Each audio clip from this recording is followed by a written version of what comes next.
It began, with a headache, had severe eye discomfort. Whenever I would look left, right, up or down, it was just very discomforting. What started out as a headache for Shevika Ward quickly escalated into something much more serious.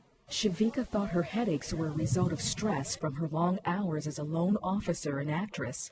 But the morning she stumbled into the kitchen, her mother Audrey knew her daughter was in trouble. She was like bumping into things, and she had this glaze, like she was just staring. And I looked at her, I said, Shevika, are you okay?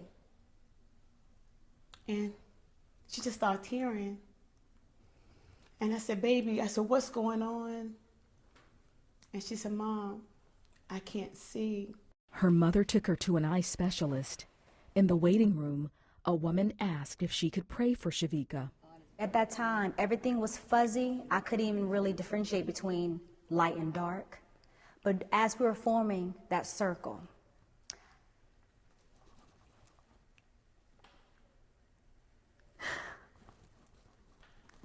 I can see. I saw God's hand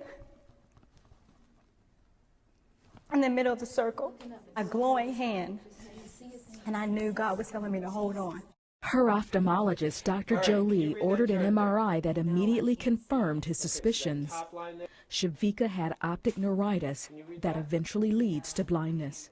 You can see in Shevika's nerve, the nerve is full of these little white patches and dark patches, lighter, darker, lighter, darker. That's not normal. That's showing inflammation of the nerve.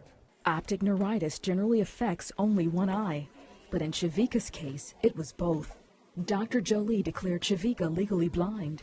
He sent her to the hospital for further testing. While Shevika was in the hospital, her family and friends prayed. A few times doctors will come in my room and they were pretty much shocked how I maintained my composure. And I said, it's God. I said, I'm going to be all right. I'm going to be able to see again. Doctors gave her steroids to reduce the inflammation. They told her it could take 6 months to a year to see clearly again. But Shevika's eyesight immediately began to improve. Within 2 weeks, her eyesight was fully restored. In fact, it was better than before. Wow. It was absolutely amazing to see yourself, to see your family. And I was driving, I went to church. I just began to praise God. It was no other person to thank and praise, was just God. Dr. Jolie marvels at her quick recovery. I think that Shevika shows the best of faith and the best of medicine combined. Today, Shevika says she knows firsthand the faithfulness of God to overcome any storm. My God is a faithful God, and He would not leave you nor forsake you. So I'm just thankful for God just using me, because my life is so much better than it was. God is just, He's awesome.